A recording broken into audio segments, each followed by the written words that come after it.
Mariano Rivera's playing days, he believed, as a general rule, that you shouldn't fraternize with opposing hitters.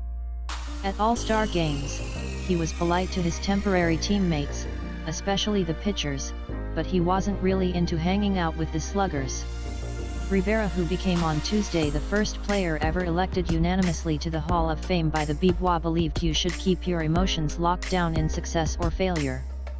When you won, you should act like it was the expected result, and if you lost, you should never, ever allow an opponent to think they had accomplished more than just winning that day's game.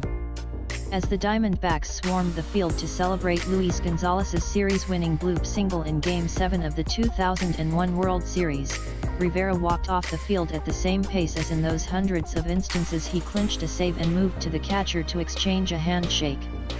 His expression never really changed as he stepped into the visitors' dugout, or when he responded to dozens of questions in the clubhouse afterward.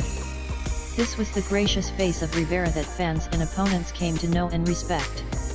A mask to cover for the monstrous, uncharitable competitor that resided within the right-hander.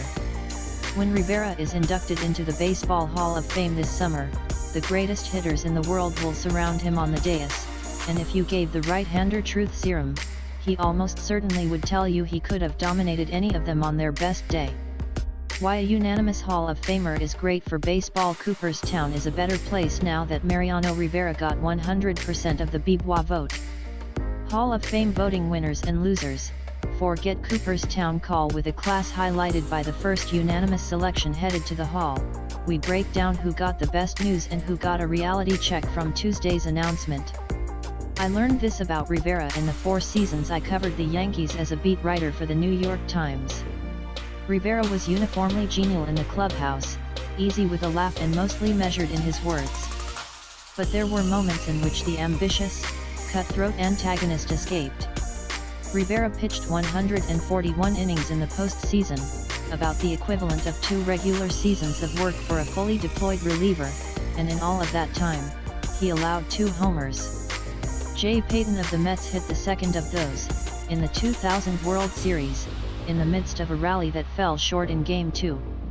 Rivera made 63 playoff and World Series appearances after that and didn't allow another. The first homer Rivera allowed in his 86 postseason games was hit by Sandy Alomar Jr. of the Indians, in a pivotal playoff moment in 1997. This was at the end of Rivera's first season as the Yankees closer, in Game 4 of the American League Division Series.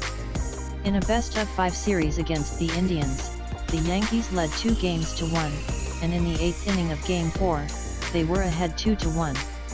When manager Joe Torre summoned Rivera to pitch, the Yankees were 5 outs away from advancing.